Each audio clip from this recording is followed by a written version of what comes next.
Hello guys.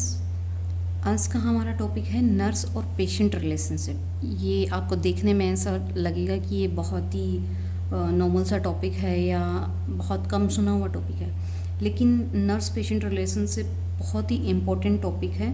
और नॉर्सेट 6 जो mains का अभी पेपर हुआ है उसमें भी 2 से 3 क्वेश्चंस सिर्फ और सिर्फ इसी टॉपिक के अंदर से आए हुए थे, नर्स एंड पेशेंट रिलेशनशिप। चलिए स्टार्ट करते हैं।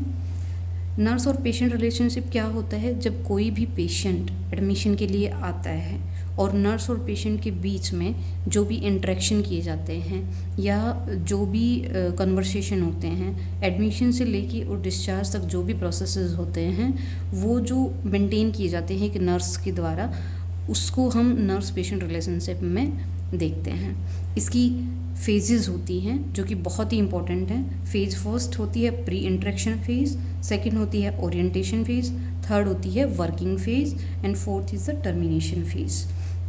सबसे पहले हम प्री इंटरेक्शन फेज पढ़ेंगे। जो प्री इंटरेक्शन फेज क्या है, वो ये एक फेज है जो कि पेशेंट के एडमिशन के बाद, लेकिन पेशेंट से इंटरेक्शन करने से पहले की जो फेज होती है उसे प्री इंटरेक्शन फेज बोलते हैं। Before nurse patient meeting, patient के और नर्स के मिलने से पहले का जो टाइम ड्यूरेशन होता है वो प्री इंटरेक्शन फेज में काउंट होता है।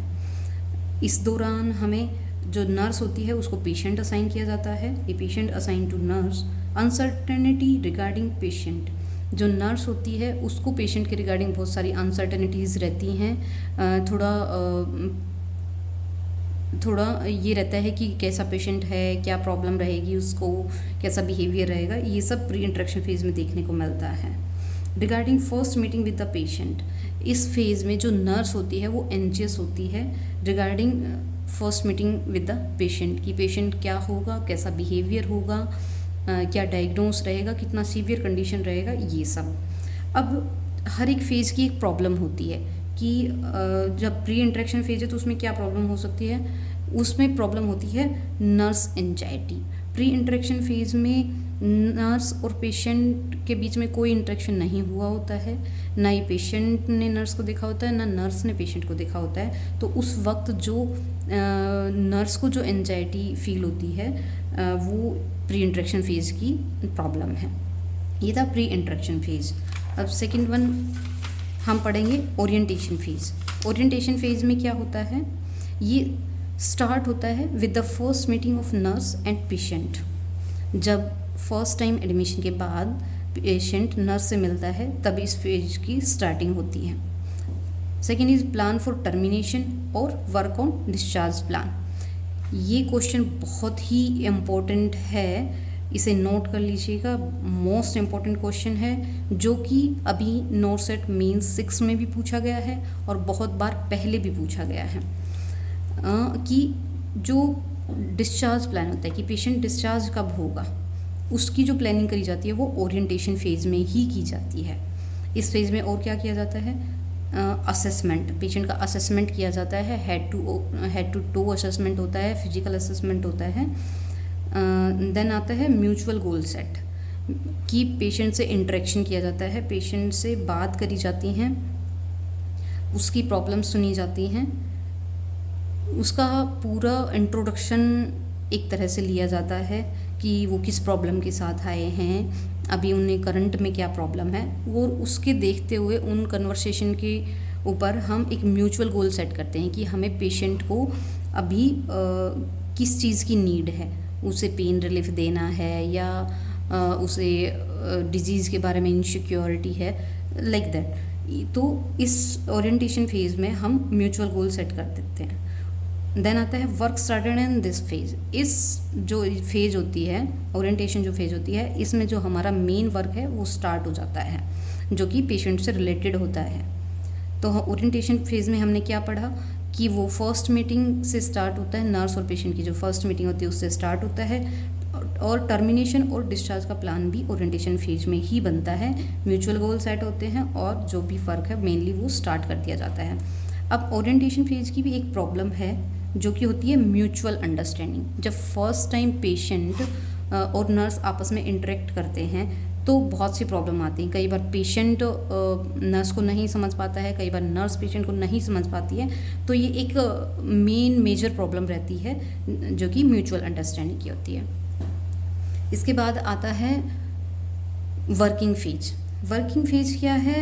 ये नर्स और पेशेंट रिलेशनशिप की थर्ड फेज है, जिसमें कि क्या होता है, प्रोग्रेस ऑन पेशेंट प्रॉब्लम, कि पेशेंट की प्रॉब्लम पर फोकस किया जाता है कि पेशेंट की प्रॉब्लम क्या है और उसी डायरेक्शन में आगे प्रोग्रेस किया जाता है। देन इवैल्यूएशन, कि हम जो काम कर रहे हैं या फिर पेशेंट को क्या प्रॉब्लम है उसको इवैल्यूएट किया जाता है, कि हम जो ट्रीटमेंट साथ दे रहे हैं उसका साथ में इवैल्यूएशन भी किया जाता है कि ट्रीटमेंट इफेक्टिव हो रहा है या हम गोल ओरिएंटेड मींस पेशेंट की नीड के अकॉर्डिंग उसको ट्रीटमेंट दे पा रहे हैं या नहीं दे पा रहे हैं। Third one is increase कॉपिंग mechanism of patient.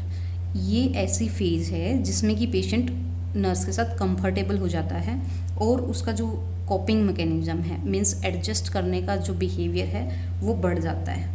लेकिन इस फेज़ में दो प्रॉब्लम्स हो सकती हैं जो कि बहुत ही इम्पोर्टेंट है, that is transference and the counter transference. ये बहुत ही इम्पोर्टेंट हैं। जैसे कि ओरिएंटेशन फेज़ से पूछा गया था कि टर्मिनेशन कब प्लान होता है पेशेंट का, डिस्चार्ज कब प्लान होता है, वैसे ही वर्किंग फेज़ में ट्रांसफेरेंस और काउंटर ट्रांसफेरेंस ऐसी प्रॉब्लम हैं जो कि बार बार एग्ज़ाम्स में पूछी गई हैं। अब की बार भी नॉर्सेट 6 का जो मेंस का एग्ज़ाम हुआ था उसमें पूछा गया था, दैट इज़ ट्रांसफेरेंस। ट्रांसफेरेंस क्या हो जाता है? ट्रांसफेरेंस में क्या होता है, जो वर्किंग फेज होता है जब पेशेंट और नर्स के बीच में आपस में इंटरेक्शन होता है तो पेशेंट को नर्स से अटैचमेंट हो जाती है। कई बार in the form like patient बोलता है कि आप मेरी बहन जैसी हैं, आप मुझे मेरी बहन की तरह दिखती हैं, या बहुत बार ऐसे होता है कि आपने मेरी बिल्कुल वाइफ की तरह केयर करी है, आपने मेरी बिल्कुल फ्रेंड की तरह केयर करती है। तो जो पेशेंट है वो नर्स के टुवर्ड्स अटैच हो जाता है। तो ये जो प्रोसेस होता है इसको ट्रांसफेरेंस बोलते हैं। ठीक है, जब पेशेंट नर्स के रिगार्डिंग अटैच होता है तो उसको ट्रांसफेरेंस बोलते हैं। लेकिन अगर नर्स पेशेंट के टुवर्ड्स अटैच्ड हो जाती है तो उसको काउंटर ट्रांसफेरेंस बोलते हैं। Transference means patient attachment towards nurse and counter transference is nurse attachment towards the patient. ये बहुत ही इम्पॉर्टेंट है, मैं फिर से बोल रही हूँ, ये बहुत ही इम्पॉर्टेंट है। बहुत बार एग्जाम्स में पूछा गया है transference and counter transference and in which stage plan for termination is decided. ये दो बहुत ही इम्पॉर्टेंट क्वेश्चन हैं जो कि नॉर्सेट मेंस में पूछे गए थे। अब आती है last and fourth stage of that is termination phase. इसमें क्या होता है, टर्मिनेशन फेज वैसे तो सबसे लास्ट में आती है बट ये प्लान ओरिएंटेशन फेज में ही हो जाती है जो कि एडमिशन के दौरान होती है। कि हमें जैसे कि मैंने अभी बताया था कि डिस्चार्ज प्लान और टर्मिनेशन प्लान कब होता है, तो वो ओरिएंटेशन फेज में ही स्टार्ट हो जाता है। टर्मिनेशन फेज में क्या होता है कि हम डिस्चार्ज प्रोसेस स्टार्ट कर देते हैं, पेशेंट को हॉस्पिटल से छुट्टी देने का प्रोसेस स्टार्ट कर देते हैं। इसमें कंप्लीट इवैल्यूएशन होता है कि पेशेंट को हमने जो ट्रीटमेंट दिया है वो कितना इफ़ेक्टिव रहा है और उसके कितने बेनिफिट्स रहे हैं, पेशेंट ठीक हुआ है या नहीं हुआ है तो कितना हुआ है, ये सब टर्मिनेशन फेज के अंदर काउंट होते हैं। Then follow up considers. Follow up means patient को हर चीज़ डिस्चार्ज समरी वगैरह समझाई जाती है कि आपको ये दवाइयाँ लेनी हैं, ये आपको फॉलोअप के लिए दोबारा कब आना है, आपको घर पे क्या डाइट फॉलो करनी है। All the discharge advised by the doctor we will make understand to the patient in this phase. इस फेज़ का भी एक प्रॉब्लम होता है कि जो पेशेंट है वो जो अभी तक नर्स से इंटरेक्ट किया है, वर्किंग फेज़ में आया है, वो उसका रिस्पॉन्स क्या रहता है टर्मिनेशन के रिगार्डिंग। बहुत बार ऐसा होता है कि पेशेंट को बहुत अच्छी केयर मिल जाती है और बहुत अच्छी भी केयर मिल जाती है, बहुत लोगों को अनसेटिस्फैक्टरी केयर भी हो जाती है। तो वो जो प्रॉब्लम आती है कि पेशेंट उस पर कैसे बिहेव करेगा, कि किसी को कहा जाता है कि आपकी छुट्टी हो रही है, तो जब पेशेंट का वो बिहेवियर होता है कई बार एंगर का होता है, गुस्से वाला होता है, या फिर डिटैचमेंट की नहीं मुझे अभी नहीं जाना है, मेरा भी अच्छे से ट्रीटमेंट नहीं हुआ है, ये सब जो बिहेवियर हैं ये टर्मिनेशन फेज में देखने को मिल सकती हैं। तो ये था हमारा नर्स एंड पेशेंट रिलेशनशिप, जो कि बहुत ही इम्पॉर्टेंट है। इसके शॉर्ट नोट्स बना सकते हैं आप, और इसे बार बार पढ़िए, बहुत ज़्यादा लंबा टॉपिक नहीं है। अगर आप इसे पढ़ेंगे तो 1 से 2 क्वेश्चन आई एम श्योर कि किसी न किसी एग्जाम्स में स्टक करेंगे। Thank you.